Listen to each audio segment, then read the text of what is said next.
Hey guys, welcome back to Waters Family Homestead. Alright, we had that long dry spell.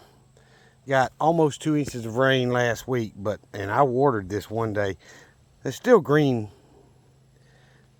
stems on it, but this thing has died way back, so I just came out to see if there's a watermelon ready. And sure enough, I found a fifth one that I just hadn't been paying attention out here, but this thing's taking off again. So there's one there, and one here, one inside that I wasn't aware of, and two right there.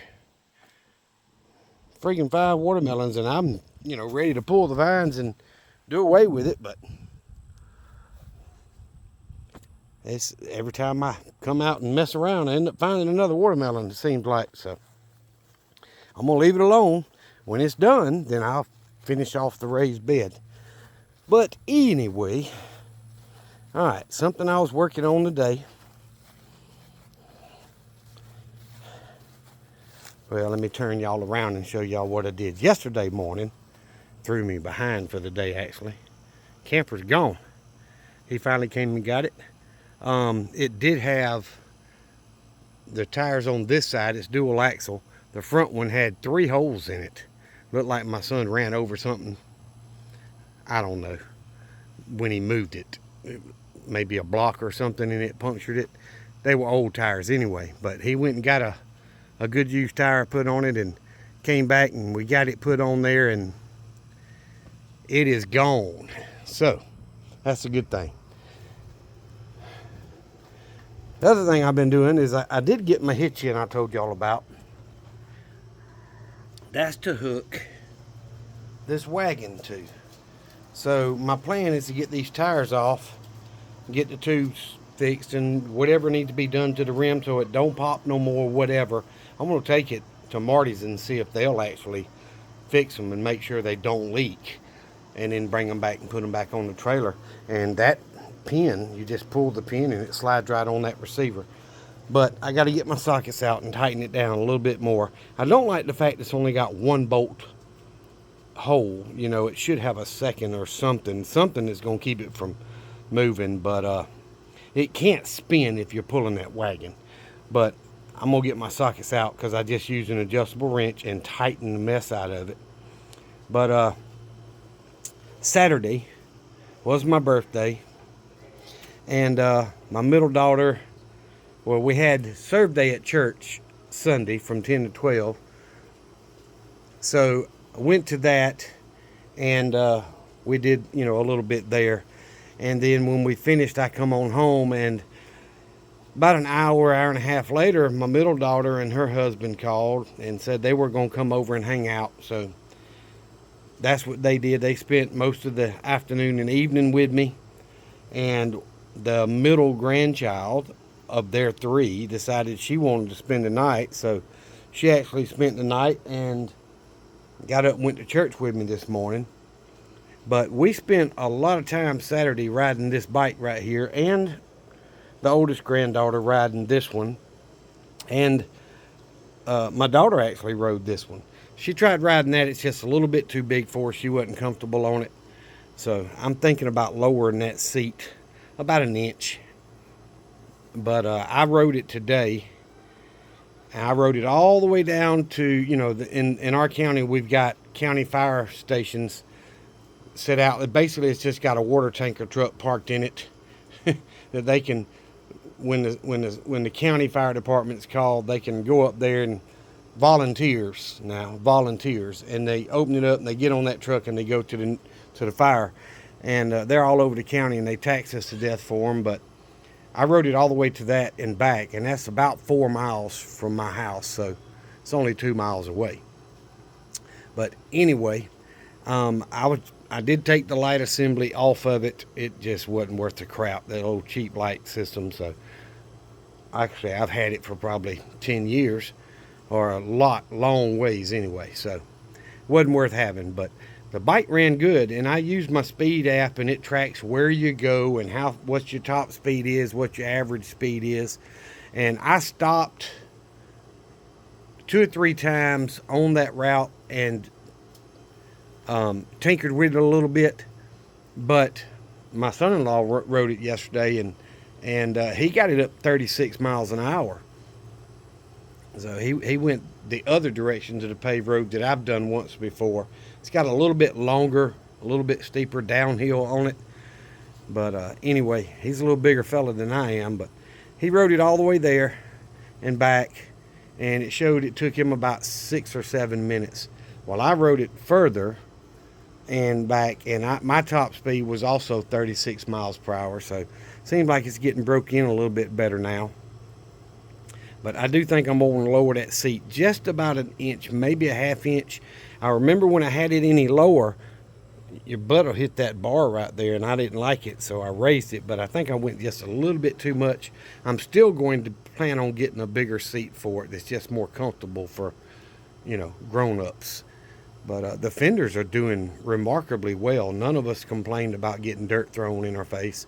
And I got a towel out and folded it and put it up under my grandyoungins right here and kind of held them, and we rode. So all three of them rode on there with me, one at a time, of course. But they all had a blast, and my son-in-law rode it and rode some of the kids with him. Everybody enjoyed this thing, so it's worked out really well so far. All right, the second thing was I was looking for something, and I was looking for an antenna for one of the little handheld ham radios that I've got, the factory antenna, because I've got a longer one on it, and I think the factory one's probably a little better, at least for close range. I went ahead and dug through my electronics tote in the barn, and I didn't find it, but I found another mobile radio just like what I've got in my truck, and that's been my personal radio for a very long time. But I need to get them and tune them up. But I wasn't sure which radio was the one that I've had or the one that I bought, because it was the same type. So it's a Union & Grant XL, by the way. And my radio that I used to swing about 24 or 25 watts. That swing, you're allowed to dead key up to 4. So it would dead key about 3.5 to 4. And when I talked, it would swing it, really high. So I'm like, well, maybe I confused the radios, because the one I've got in the truck was only swinging about 15 to 20. 15 would probably be closer. And so I got it and switched it and did that, and I'm still not, that radio that I had in the storage isn't swinging quite as much as the other one that I had in there. So I put them back in, and I need to get my communications room cleaned up so I can get in there with my frequency counter and my power meter and all that, and tune the radios that I've got, so whenever we install one, we know it's ready to go. So that's one of the things I really need to get done as far as prepping, is get my radios set up to where they are, ready to use when we get them hooked up. All right, so that's what I've kind of tinkered around with today. It's the hottest day for the next 2 weeks is today. It's supposed to be a high around 86. So it's pretty warm, but the sun's finally starting to give me some shade on this side of the house anyway, toward the chicken pens, and it's cooling off just a little bit. There's a little bit of a breeze blowing every now and then. So I'm enjoying the outside while I can. And whew, it's been a long weekend. Oh, I need to pump that tire up over there. I've always known these trailer tires leak, but they leak slow, so I just pump them up, and they're good for a month or more.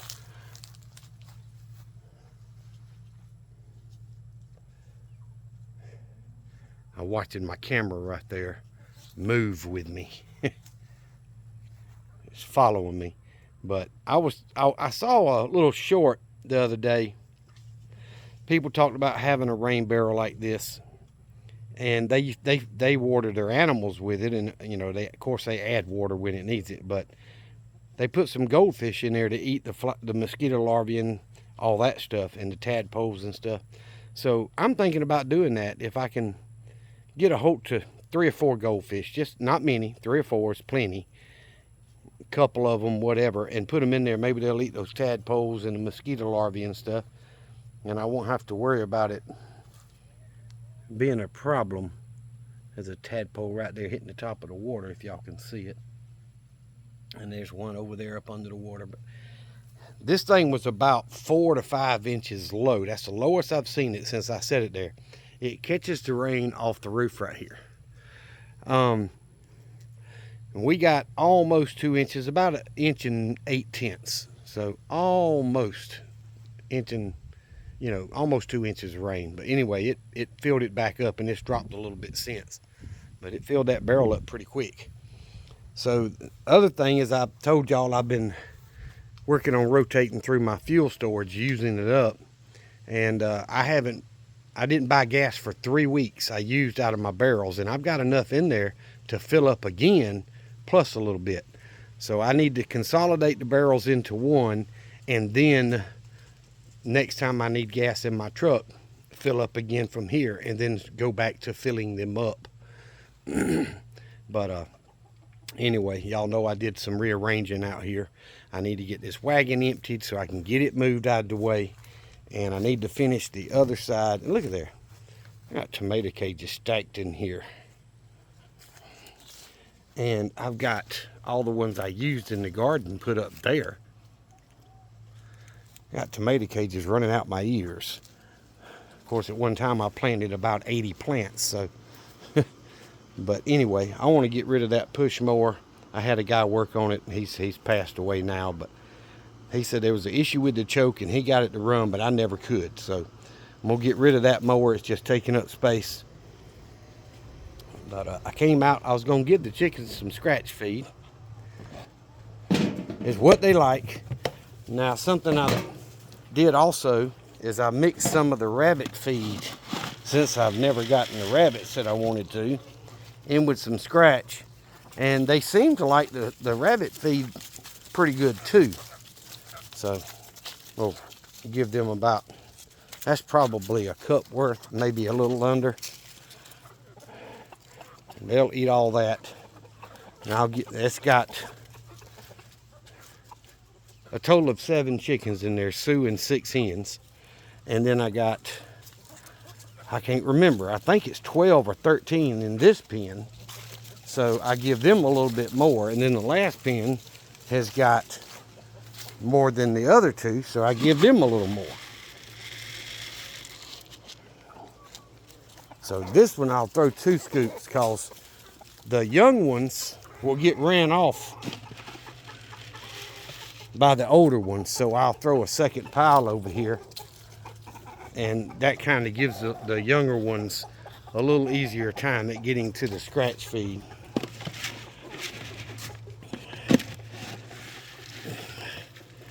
All right, and that's a pretty full scoop there. That's a cup and a half, roughly.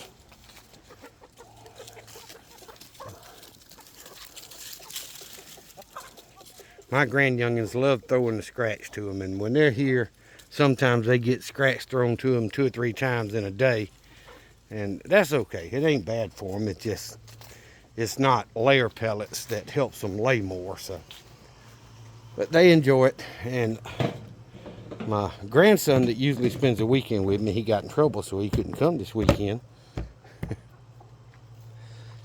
The first thing he does is go in there and pick Sue up and hold him and love on him for a minute or two, and then puts him back down. And I've noticed when we get up in the mornings, the first thing he does after he's dressed and all, even before I'm through cooking breakfast, he'll come out here and pick up Sue and love on him. So Sue's the only one that I really consider a pet. And none of my kids want me to butcher Sue, which I don't plan on. I'm gonna let him die of old age or whatever. But either way, I haven't collected eggs. It's too early for that.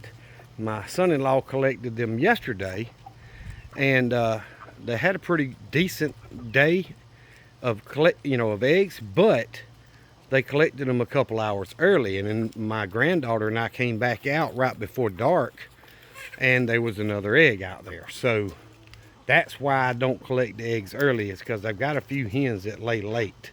Sometimes it's 1, sometimes 3 or 4. So I wait till later in the day and go ahead and collect them all. And that's always worked for me. A lot of people say they have a problem with snakes getting their eggs and such. I haven't had that issue, I think, but once, maybe twice in 10 years. And that's because I don't leave my eggs in there overnight unless they're setting on them. And of course, I've had that happen a couple of times. But anyway, it's been a good weekend. As a friend of mine told me in one of the reloading groups, we've got a chat there too, and he says, you know, his notifications told him, you've made it around the sun another time or whatever. Well, I guess I did, but never thought I'd live this old. See, now you see, let me zoom in. If y'all can see, they eat the corn first, but they're going after that rabbit feed now. So they'll pick that ground pretty much clean. And that, you know, I've had it for a while, probably a year. So there's no need in me hanging on to that right now when I could fill it up with layer pellets and do it that way. Now, some of y'all talk about some chickens are pretty and so on. And I kind of like the white ones. They've got a little black mixed in, a little brown. They're pretty. But look at that one there.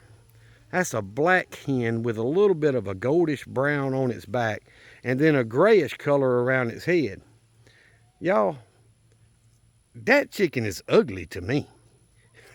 Yes, it seems to be a hen, but I haven't had any of the babies, the teenagers or whatever, adolescents, start crowing yet. And I know there's at least a couple of roosters. That's one of them in the dirt hole over there where they take a dirt bath. I'm positive that's a rooster just because of his tail feathers are black and so long. But I haven't heard any of them crow. So when they start crowing, I'm probably going to have to move all the males into a pen by themselves, the extra males, and then move the hens down. And I really don't know what to do, whether to put them in with Junior or put them in with the White Knight or what. I'm not putting them in with Sue. I don't want them to beat Sue up. Sue is not a fighting rooster. He doesn't like doing that. But I'm gonna have to separate them. I'm not gonna have them fighting in the pen when the time comes. So, all right, guys, I'm gonna get off here. I'm gonna get my dumpster down here and try to clean up some more of this plastic that I couldn't fit in the dumpster last week. They dumped mine on Tuesday, so when I fill it up on, you know, I empty all my trash out the house and then I fill it up the rest of the way outside, park it by the road. By the time I'm, you know, Tuesday morning, they come get it. So I only have one day I really can't put anything in it, and it's just me, so that's not very long.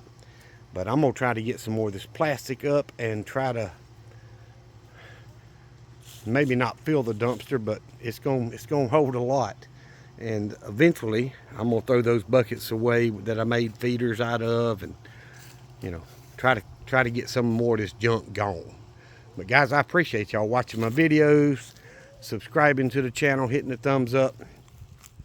I do have projects in mind. Y'all know about the whole new run and pen, but that's gonna take a while. It's a lot of money. If I'm moving the camera, I apologize. Mosquito bit me and I didn't spray down before I came out, but anyway, that's going to take a while. It's going to take a lot of money to buy all the materials and a lot of time as far as getting those posts and the fence and stuff put up, because I want to do it right. I don't want to have to ever do it a third time. So when I'm done, this front area here will all go back to being yard, and the grass will eventually grow back over it, and fruit orchard and so on. But I'm not going to plant any more fruit trees here because that oak tree dwarfs everything that's over here. So I'm just going to do away with this front fence and pull the T-posts and the wood post and all that. But I haven't emptied my rain gauge. Let's take a look at it real quick.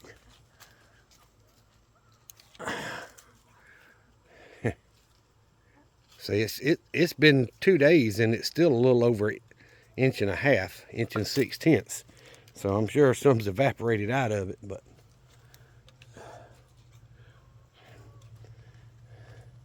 all right, I'm gonna get off here and get some chores done. Thank y'all very much. Remember what I always tell you. Jesus Christ loves you, and so do I. Y'all be safe. Be prepared.